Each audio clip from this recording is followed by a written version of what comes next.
Tapi kenapa? Ya itu, saya awet muda, mesti ditanya, ibu kenapa ibu masih cantik? Ya tanya aja sama Gusti Allah. Kok nanya sama saya? Iniku masih terang, alhamdulillah. Gitu, tuh Ibu Mega itu komunis. Saya sampai suka gini. Ngerti apa ora atau wong-wong yang basar-basar suka ngomong. Kamu mending kalau ditanyain komunis tuh apa toh gitu. Mending ngerti. Lah apa?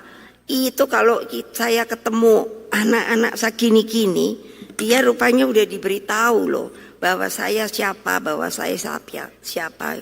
Apa? Langsung ada ininya. Kayak ketuanya datang ke saya, bahasa Cina, mama. Langsung gini. Aku pikir, ya Allah, Indonesia kapan ya itu? Saya diterjemahkan. Dia mengucapkan selamat datang dan menunggu untuk diberikan yang namanya ini apa? Nasihat. Cuman gitu doang loh. Nah ini ibu-ibu nih, ibu-ibu yang punya anak, yang beranak. Berapa anak ibu paling banyak? Angkat tangan. Ayo. Berapa? Mana ada yang lebih apa enggak? Ngaku dong, kenapa sih kok takut amat? Lah bilang sama bapaknya, udah cukup Pak 4 itu.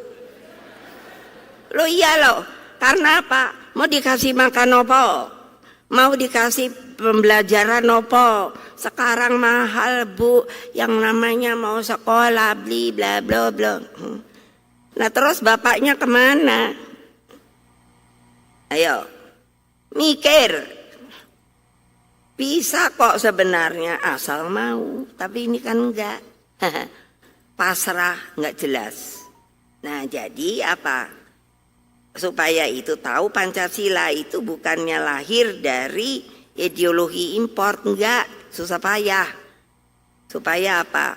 Supaya itulah yang jadi pimpinan kita gitu. Lah ini kok heran aku dah. Yang namanya apa sih? Ini. Nah, jadi yang jadilah orang yang apa ya? Di situ tahu nggak umur saya berapa? Coba yuk nebak. Berapa? Yang keras. Nah, masa kalah sama saya yang udah mau 80? Mana? Ngikut coba, mana yang 80 kayak saya? Angkat. Angkat.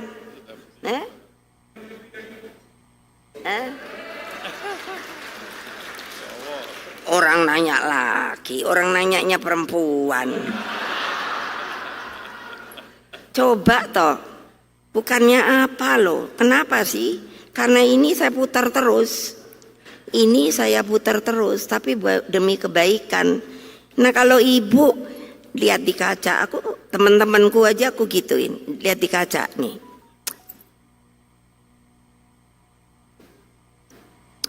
Gue kok jelek ya, gitu. Terus saya kan nanya, lah kok lo yang ngomong? Kalau sama teman-teman tuh saya masih lo gue lo. Lo kok lo yang ngomong, kan yang orang yang ngeliat gitu. Iya, habisnya banyak jerawat, nah, gitu kan. Oh, terus mau diapain? Di mana ya kalau mau bersihin jerawat? Mana gua tahu, gitu kan. Terus ada nih sekarang ini iklan. Oh, itu tanpa pergi ke tempat klinik atau apa gitu. Pakailah ini glowing gitu toh. Wah, bener udah dipakai dah. Waduh, pokoknya. Terus udah gitu, Pak. Kan saya tuh sampai mikir, udahlah yang asli aja lah. Nanti malah suamimu itu ngelihat kamu, lupa tahu apa enggak? Karena dipikir dulunya nggak kayak gitu, kenapa sekarang kayak gini? Ayo mau nggak? Ayo, mesem jawab. Ya udah sederhana aja, cantik sendiri kok. Saya nggak pakai apa-apa. Iya, tapi kenapa? Ya itu. Saya awet muda, mesti ditanya, ibu kenapa ibu masih cantik? Ya tanya aja sama Gusti Allah. Kok nanya sama saya? Iniku masih terang, alhamdulillah. Tapi kenapa? Karena saya apa? mikirin bangsa saya, negara saya. Malu saya kalau udah diomongin, oh Indonesia sekarang ini menjadi mending nomor 1. Yang bola aja, ya toh, kan lagi heboh bola ya. Aku udah ini nanya melulu, kan kalau ini katanya sama apa Singapura ya, iya toh, kalah toh, nih ya, nggak jadi deh gua nonton, ngapain, aduh gawat dah. Nah ini secara khusus hadirin yang saya muliakan, notula sidang kedua BPUPK telah meletakkan kompas moral tuh dan orientasi mendasar bagi seluruh sistem penyelenggaraan negara agar senantiasa berlandaskan pada ideologi Pancasila. Tuh kan bukan saya yang ngomong aja. Dalam kesempatan yang sangat bermakna ini, secara langsung saya ingin menyampaikan pesan kepada ketua dan para ketua fraksi Komisi 13 DPR RI, ini komisi baru ini, Kepala Kantor Staf Presiden, serta Wakil Menteri Sekretariat Negara yang hadir. Mulai saat ini harus dibangun sebuah paradigma baru dalam sistem penyusunan dan penerapan kebijakan publik yang berbasis fakta ilmiah dan ideologis.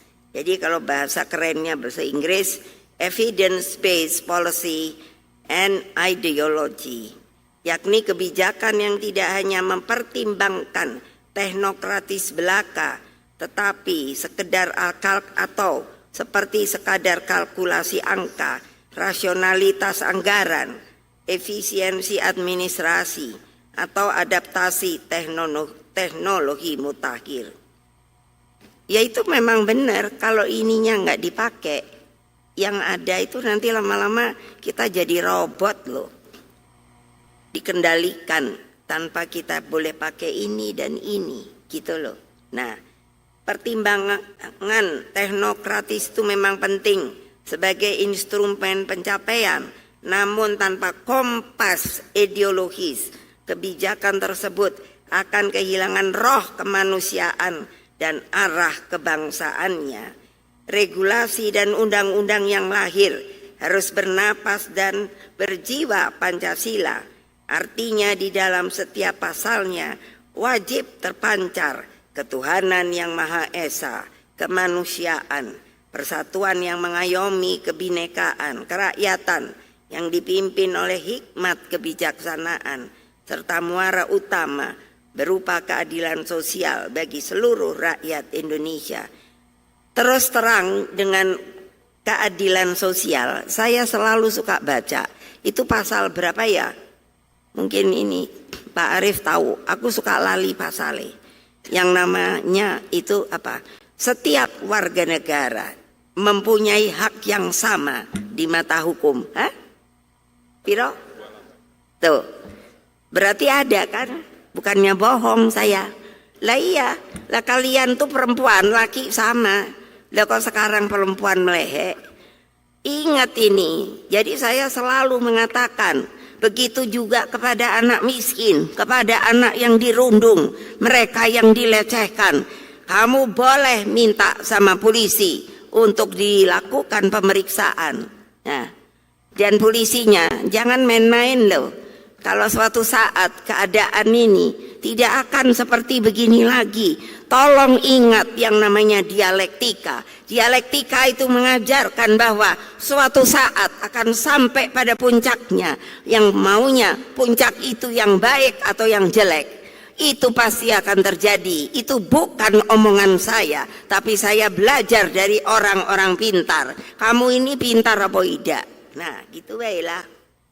Nah, jadi bayangkan.